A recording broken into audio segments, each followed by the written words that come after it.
ప్రభునందు నాకు అత్యంత ప్రియమైనటువంటి వాళ్ళారా, మన ప్రభువును రక్షకుడైనటువంటి యేసుక్రీస్తు వారి యొక్క శుభనామములు మీ అందరికీ నా హృదయపూర్వకమైన శుభములు వందనములు తెలియజేస్తున్నాను. ఉదయకాల సమయం దేవుని వాక్యాన్ని ధ్యానం చేసుకుందాం. ఈరోజు వాక్య ధ్యానము కొరకు మనం తీసుకున్నటువంటి లేఖన భాగం యెషయా గ్రంథం 60వ అధ్యాయం 20వ వచనం చదువుకుందాం. నీ సూర్యుడికును అస్తమింపడు, నీ చంద్రుడు క్షీణింపడు, యెహోవాయే నీకు నిత్యమైన వెలుగుగా నుండును, నీ దుఃఖ దినములు సమాప్తములగును. ఆమెన్. దేవుని నామమునకు మహిమ కలుగును గాక. మరి ఇక్కడ ప్రభువు మనకు ఇస్తున్నటువంటి వాగ్దానం,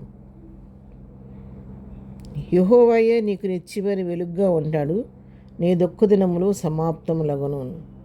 ఎంత శ్రేష్టమైనటువంటి వాగ్దానం ప్రభు ఉదయకాలం మనకు ఇస్తున్నాడో ఒకసారి ఆలోచించండి ప్రియులారా. మరి ఉదయకాలం వాక్యం వింటున్నటువంటి మనందరితో ప్రభువు మాట్లాడుతున్నాడు. ఎవరైతే ప్రభు పైన ఆనుకొని జీవిస్తున్నారో, ఆయన సహాయం కొరకు ఎదురు చూస్తున్నారు, ఆయన యందు ఆనందిస్తూ ఉన్నారో, వారి విషయంలో ప్రభు చూపే ప్రేమ వాత్సల్యత ఎంతో ఘనముగా ఉంటుంది. కాబట్టి ఇక్కడ దేవుని వాక్యం సెలవిస్తూ ఉంది. మరి యెషయా గ్రంథం 25వ అధ్యాయం 8వ వచనం కూడా మనం చదువుకుంటే, మరెన్నడూ ఉండకుండా మరణమును ఆయన మింగివేయును, ప్రభు అయిన యెహోవా ప్రతివాని ముఖం మీదే బాష్ప బిందువులను తుడిచివేయను. ప్రభువే స్వయంగా మన కన్నీటిని తుడిచివేస్తానని ఇక్కడ దేవుని వాక్యం సెలవిస్తూ ఉంది. మనం ప్రభు వైపు చూచినప్పుడు, ఆయన పైన ఆధారపడినప్పుడు, మనం ఎంతకాలం ఒకవేళ నీ జీవితంలో నా జీవితంతో దుఃఖంతో మనం ఒకవేళ మన దుఃఖ దినాలు గడుపుతూ వస్తున్నామేమో, మన జీవితాల్లో ఏ కోణంలో కూడా సంతోషం అనేది కనబట్టలేదేమో, అంతా ఎటు చూసినా కూడా అగమ్యగోచరంగా ఉందేమో మన పరిస్థితి ఒకవేళ. అయితే ఉదయకాలం ప్రభు నీకు నాకు ఇస్తున్న అభయం ఏంటంటే, నీ దుఃఖ దినాలు సమాప్తం అవుతున్నాయి. ఇంతకాలం నువ్వు పడినటువంటి శ్రమ నేను చూచాను, నీ వేదన నేను చూచాను, నీ కన్నీటిని నేను చూచాను. నా కుమార్తె, నా కుమారుడా, నీ దుఃఖ దినాలు నేను సమాప్తం చేసి నీ నోటి నుండి నేను సంతోషం కలుగు చేయబోతున్నాను, నీ నోటి నుండి నవ్వు కలుగు చేయబోతున్నానని చెప్పి దేవుడు మనకు వాగ్దానం చేస్తున్నాడు. యెషయా గ్రంథంలోనే 35వ అధ్యాయం ఆఖరి వచనం మనం చూసుకున్నట్లయితే 10వ వచనం, యెహోవా విమోచించిన వారు పాటలు పాడుతూ తిరిగి సీయోనునకు వచ్చేదరు, వారి తలల మీద నిత్యానందమును, వారి ఆనంద సంతోషమును గలవారై వచ్చేదరు, దుఃఖమును నిట్టూర్పును ఎగిరిపోవునను. చూసారా, యెహోవా విమోచించిన వారు ఎవరినైతే ప్రభు కనికరిస్తాడో, ఎవరిని విమోచిస్తారో వారు పాటలు పాడుతూ సీయోనుకు తిరిగి వస్తారని, వారి తలల మీద నిత్యానందం ఉంటుందంట, దుఃఖం నిట్టూర్పు ఎగిరిపోద్దంట, ఆనంద సంతోషాలు గలవారే వస్తారని చెప్పని ఇక్కడ దేవుని వాక్యం మనకి సెలవిస్తూ ఉంది. కాబట్టి ఉదయకాల సమయంలో వాక్యం ఏంటంటే మీతో నాతో ప్రభు మాట్లాడుతున్నాడు.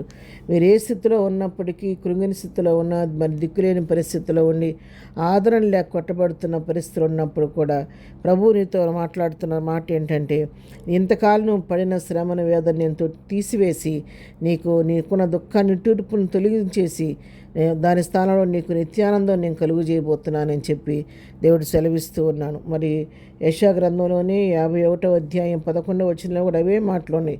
యెహోవా విమోచించిన వారు సంగీత నాదంతో సీయోనుకు తిరిగి వచ్చేదరు, నిత్య సంతోషం వారి తలల మీద ఉండును, వారు సంతోషానందం గలవారగుదురు, దుఃఖమును నిట్టూర్పును ఎగిరిపోనని చెప్పి కూడా దేవుని వాక్యం సెలవిస్తూ ఉంది.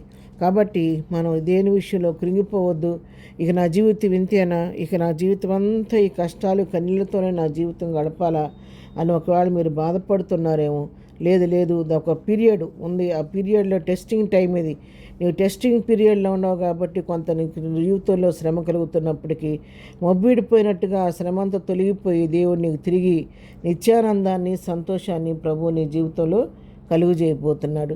మరి ప్రకటన గ్రంథం 21వ అధ్యాయంలో కూడా 4వ వచనం మనం చూస్తే, ఆయన వారి కన్నుల ప్రతి బాష్ప బిందును తుడిచివేయను, మరణం నీకు ఉండదు, దుఃఖమైనను ఏడ్పైనను వేదనే నీకు ఉండదు, మొదటి సంగతులు గతించిపోయినని సింహాసనం వచ్చిన గొప్ప స్వరం చెప్పుట వింటిని. ఎంతవరకు పడిన శ్రమ శోధన తీసివేసి మనందరి జీవితాల్లో దేవుడు ఆనందాన్ని, సంతోషం కలుగు చేయబోతున్నాడు. ఈ ఉదయకాలం నీకు శుభవార్త ప్రభు ఈ విధంగా పంపించాడు. విశ్వసించి ఈ వాగ్దానాన్ని పట్టుకొని ప్రార్థన చేయండి, దేవుని యొక్క కృపను పొందుకోండి. ప్రార్థన. ప్రేమ కలిగిన తండ్రి, పరిశుద్ధుడా, నీ కొందనాలు. ఉదయకాలం మాకు ఇచ్చిన శ్రేష్టమైన వాగ్దానంతో కూడిన వాక్య భాగాన్ని బట్టి నీ కొందనాలు నాయన. మా జీవితాల్లో ఉన్నటువంటి ప్రభు దుఃఖ దినాలను సమాప్తం చేయండి. మా దుఃఖాన్ని, వేదన, నిట్టూర్పుని తీసివేసి ఆనంద సంతోషాలు కలిగిన వారిగా చేసి కృపలో భద్రపరచమని ఎదిరి దీవెనలతో నింపి నడిపించండి. ప్రాణాలను బిడ్డలకు క్షేమం దయచేయండి.